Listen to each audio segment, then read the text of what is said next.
Hi students! Welcome back to Module 2 of our course Principles of Public Relations. I am Dewi Sri Bayu, your instructor for today.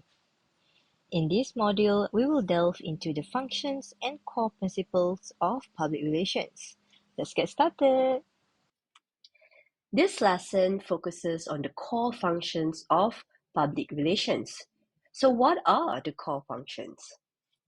Well, public relations professionals engage in various functions to build and maintain relationships. Let's explore some of these functions. The first function we'll discuss is employee communication, also known as internal relations. This function involves building mutually beneficial relationships with employees. Effective internal communication fosters a positive work environment and enhances employee engagement.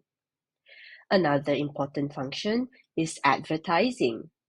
Public relations professionals utilize advertising to place controlled messages in the media. Advertising helps organizations reach their target audiences and convey specific messages about their products, services, and initiatives. Public affairs is another vital function. It involves building and maintaining relationships with governmental and community stakeholder groups. Public affairs professionals engage in activities that aim to influence public policy and promote the organization's interests. Issues management, on the other hand, is also a crucial function in public relations. It entails anticipating, identifying, evaluating, and responding to issues and trends that can impact the organization's relationships with its publics. Effective issues management helps organizations navigate challenges and maintain their reputation. Lastly, we have investor relations. This function focuses on building and maintaining relationships with shareholders and the financial community. Investor relations professionals work to maximize the organization's market value and ensure transparent communication with its investors. Now, moving on to the next part of our lesson, where we will address the confusion of terms and discuss the broader organizational management function of public relations.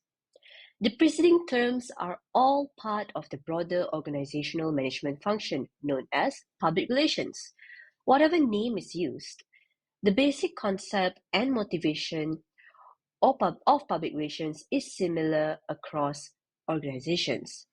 All effective organizations strive to establish and maintain relationships with those identified as important to organizational survival and growth.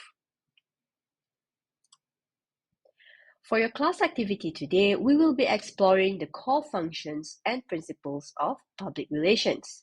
Head over to the QR code on the right to access padlet.com. You are to identify one core function of public relations discussed and briefly explain its importance. Please support your responses with examples and real-world scenarios. This activity will take you about 30 minutes to complete.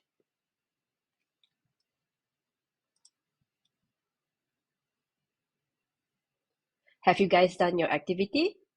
Right, let's move on to the next part of our module. Now, we will discuss the core axioms of public relations, the guiding principles that shape the public relations practice.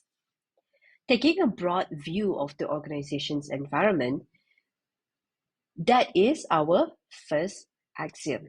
So this axiom here suggests that public relations practitioners should consider not only the internal goals and needs of the organization, but also the external factors and forces that may affect the organization, such as social, political, economic, technological, cultural, etc. By taking a broad view of the environment, public relations practitioners can identify opportunities and threats, as well as potential allies and adversaries for the organization. Public relations is also part of strategic management. Okay, and that is our axiom 2. So this axiom suggests that public relations practitioners should be involved in the strategic planning and decision-making process of the organization, rather than being relegated to a tactical or operational role. By being part of strategic management, public relations practitioners can help to define the mission, vision, values, and objectives of the organization, as well as align them with the expectations and needs of the publics. The next axiom is quantifying and measuring public relations outcomes. This axiom suggests that public relations practitioners should use research and evaluation methods to measure the effectiveness and impact of their communication programs and activities. By quantifying and measuring outcomes, public relations practitioners can demonstrate their value and contribution to the organization, as well as identify areas for improvement or adjustment. Axiom 4: Strategic Planning and Program Goals. This axiom suggests that public relations practitioners should use a systematic and logical approach to plan and implement their communication programs and activities.